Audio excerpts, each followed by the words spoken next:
bahwa jurnalisme itu menjadi semacam agama gitu kan.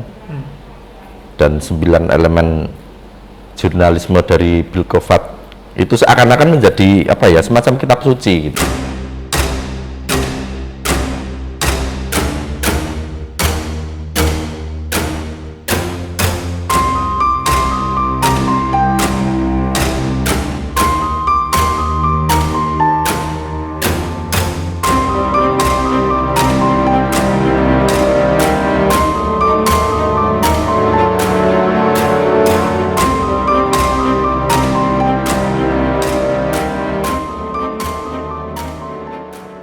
Selamat pagi, khususnya mahasiswa Ilmu Komunikasi Universitas Slamet Riyadi Surakarta.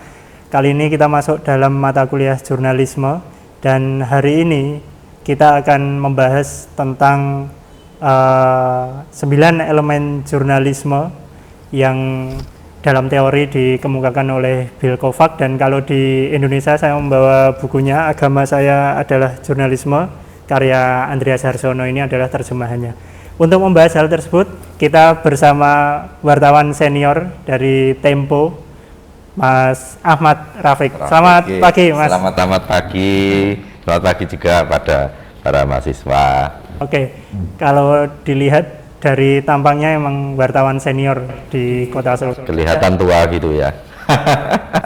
Sejak tahun berapa, Om? Tahun berapa ya? Tahun 2005-an sekitar. 2005, berarti sudah 15 tahun. Iya. Oke. Om, menurut Om Pek, saya kulino manggil Om Pek tadi. Panggilannya Om Pek Om sih Pek. soalnya ya. Om, menurut Om Pek sendiri, seorang wartawan itu harus bagaimana jika dikaitkan dengan 9 elemen jurnalismenya Bilkovat ini? Ya, kalau ya saya sangat sepakat juga dengan Andreas Harsono ini bahwa jurnalisme itu menjadi semacam agama gitu kan. Dan 9 elemen jurnalisme dari Bilkovat itu seakan-akan menjadi apa ya, semacam kitab suci gitu loh. Jadi untuk menjadi jurnalis yang baik mereka harus melakukan A, B, C, D, E sampai 9 itu kan. Cuman ya bedanya kalau di kitab suci itu kita ada iming-iming, misal seperti pahala, misal seperti apa. Kalau ini kan nggak ada sebenarnya. Kalau kita melaksanakan apa namanya, menerapkan elemen-elemen itu apa sih sebenarnya imbal baliknya buat kita, itu kan nggak ada. Tapi itu banyak yang apa namanya memegang cukup erat juga semacam itu, walaupun ya nggak semua, mungkin dari 9 itu hanya bisa menerapkan 8, bisa menerapkan 5, bisa menerapkan 3, atau ya cuman bahkan 1 gitu kan. Tapi banyak jurnalis yang berlomba-lomba untuk bisa apa namanya menjadi seorang jurnalis dengan basis 9 elemen dari Bilkovat tadi. Oke. Mahasiswa pada tengah semester yang awal sudah saya jelaskan tentang strike news, kemudian kode etik jurnalistik, kemudian aturan tentang media online, penerbitan media online, seperti itu. Siber itu ya. Nah, itu sebenarnya cuma pembuatan berita ya, Om. Kalau strike news kayak gitu 5W1H, 5W1H, dan itu semua bisa melaksanakan. Semua bisa melaksanakan. Kalau perbedaannya kan sebenarnya 9 elemen dari Bilkovat itu kan tidak begitu mengatur masalah teknis sebenarnya.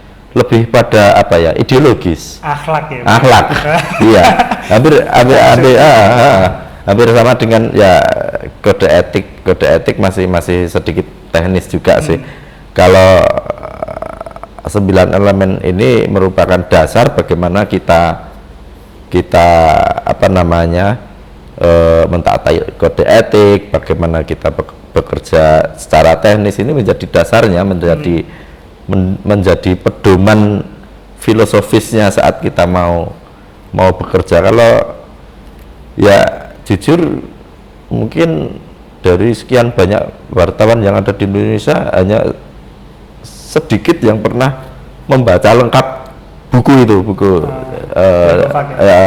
elemen jurnalistiknya Bilkovat.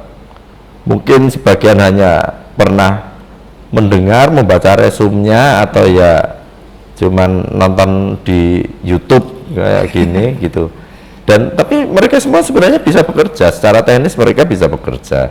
Mereka, tapi ya itu mereka menjadi pekerja yang tidak ideologis. Jadi ya gimana, wartawan adalah profesi kan. Profesi. Dan kode etik itu juga kode etik profesi. Iya betul. Tapi kan di satu sisi kita itu buruh. Padahal kalau profesi kan seharusnya terlepas dari itu kan, artinya ya bisa jadi orang yang nggak pernah membaca atau mempelajari tentang 9 elemen Bilkovac itu karena dia memang menganggap nggak penting. Maksudnya ya dia hanya ingin menjadi pekerja biasa aja, nggak perlu jadi jurnalis yang apa namanya yang ideologis. Atau kemungkinan kedua ya mungkin dia orang yang berpikir realistis, karena ya 9 elemen ini akan sangat susah untuk diterapkan. Oke, siap. Kita akan mengupas 9 elemen jurnalisme ini. Yang pertama apa, Om?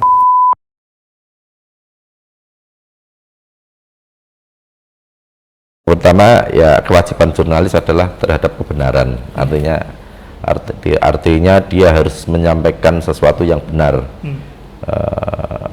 Dia harus menyampaikan informasi yang benar, karena sebenarnya pekerjaan utama wartawan dan media ini kan pekerjaan di bidang komunikasi kan.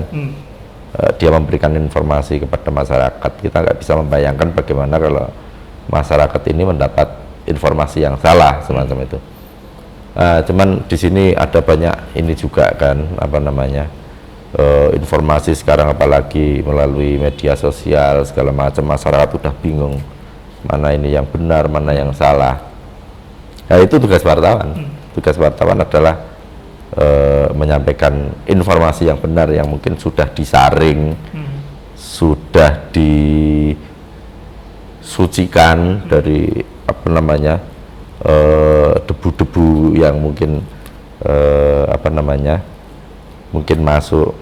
Cuman kadang-kadang kebenaran ini juga agak repotnya, tiap-tiap orang itu punya pikiran kebenaran sendiri gitu loh. Punya versi masing-masing. Punya versi kebenaran masing-masing yang sama-sama diyakini gitu loh. Bahkan kadang-kadang saya wartawan sama redaktur saya, parameter nilai kebenarannya itu udah berbeda gitu loh. Misal saya itu pendidikan saya dulu hukum. Bagaimanapun saya selama 6 tahun itu dulu digembleng bahwa putusan hakim adalah sebuah kebenaran yang mutlak. Walaupun itu putusannya salah, itu tetap kalau udah ini benar. Kalau saya mempedomani itu, kadang-kadang kan kita juga tidak menutup mata bahwa memang ada proses-proses apa namanya peradilan yang memang ternyata ada apa namanya gangguan di dalamnya, sehingga putusan hakim menjadi tidak benar. Nah ini menjadi pertentangan kan bagi saya. Kalau mungkin bagi wartawan lain gampang aja, dia melakukan investigasi, menemukan bukti-bukti yang mungkin tidak sesuai dengan bukti yang di pengadilan, dia bisa menemukan hal-hal yang semula ditutupi oleh apa namanya penyidik. Akhirnya dia membuat laporan investigasi yang menyatakan bahwa proses peradilannya itu salah. Dia bisa gitu. Kalau saya kan jadi agak ada dua kekuatan yang menghimpit saya. Ada semacam dilematis. Yang pertama, saya juga ingin melakukan apa yang dilakukan oleh teman-teman yang lain. Tapi di satu sisi ya memang seperti itu. Jadi kalau di dunia hukum kan putusan hakim itu walaupun sesat itu tetap benar. Itu nanti hakimnya yang akan menanggung resiko di apa namanya di akhirat kan gitu. Berarti secara hukum itu kebenaran ketika putusan hakim. Terus misalnya kebenaran misalnya dalam agama ya, itu berdasarkan kitab suci misalnya. Ya, nah, kebenaran jurnalistik itu kebenaran yang gimana, Om? Itu sebenarnya tidak ada acuan parameternya. Artinya kebenaran versi seorang jurnalis itu seperti apa. Yang yang pasti kalau bagi seorang jurnalis kebenaran harus semuanya berbasis dari data. Ya. Jadi apa namanya, data yang ini nanti sebenarnya terkait dengan elemen-elemen yang lain. Data ini kita nggak, kadang-kadang kita mendapat sebuah data kan kita kadang-kadang berpikir subjektif juga. Jadi wah ini datanya ini saya dapat dari menteri misal, ini pasti sahih, pasti benar gitu kan, sehingga lupa dia melakukan verifikasi. Itu nanti bisa menjadi ini penyakit juga semacam itu. Jadi kita harus benar-benar objektif dalam memandang sebuah data, kita verifikasi, kita sucikan, dalam arti kita bedah sedikit demi sedikit, kita pisahkan dengan apa namanya, mungkin dengan pengaruh-pengaruh yang ada di sekitarnya. Nah di situ kita nanti bisa melihat bahwa data ini benar, sehingga kita menyampaikan informasi kepada masyarakat itu juga informasi yang benar. Ada analogi kebenaran jurnalistik yang lain itu jika di luar hujan kayak gitu loh, apa Om? Yang ini ya, apa itu dulu? Jika seseorang datang kemudian mengabarkan di luar hujan lebat, kemudian ada orang lain mengabarkan hujan itu apa namanya, panas gitu aja ya? Tugas kita adalah nengok ke jendela. Walaupun yang bilang sekarang hujan, itu misalkan pejabat setingkat gubernur yang bilang enggak ini panas gitu, mungkin seorang tokoh agama yang dihormati, kita kan bingung.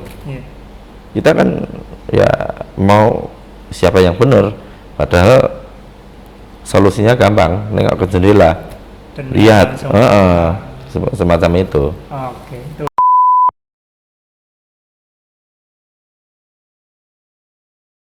Bahwa loyalitas seorang wartawan adalah kepada publik. Loyalitas wartawan kepada publik. Walaupun wartawan itu bekerja apa namanya di sebuah perusahaan media, dia punya redaktur, punya direktur, punya pemilik perusahaan, ataupun wartawan misal dia terikat dengan organisasi apa namanya profesi yang mereka mungkin punya semacam apa ya, kalau agama ya sekte tertentu gitu, tapi mereka harus bisa melepaskan semuanya, bahwa apa namanya, loyalitas mereka adalah kepada publik, bukan kepada pemilik perusahaan, atau bukan kepada apa namanya kekuasaan apalagi. Nah makanya yang dari awal saya bilang kan, apakah ini realistis gitu. Nah itu tinggal kembali kepada ininya sebenarnya, jurnalisnya sendiri. Artinya ya dari banyak jurnalis teman-teman saya itu juga mereka nyaris nggak punya loyalitas kepada perusahaannya. Dia berpindah-pindah media enak aja. Di sini apa nggak cocok sama lingkungan perusahaan karena mungkin tekanan dari owner yang sangat apa namanya, sangat kuat, ya dia bahwa enak aja resign, nanti tiba-tiba ada di media sini, nanti kalau terjadi lagi ya semacam itu. Beda sama saya sendiri belasan tahun nggak pernah ganti. Ya kebetulan kalau media tempat saya bekerja kan ya apa namanya, dia sangar ya minimal medianya itu media yang sudah ini go public. Go public, jadi udah jelas toh ini udah go kepada publik ya, udah sahamnya saja udah dijual di bursa efek, jadi jelas ini untuk publik ini gitu. Makanya dua elemen saja kayaknya berat banget ya Om.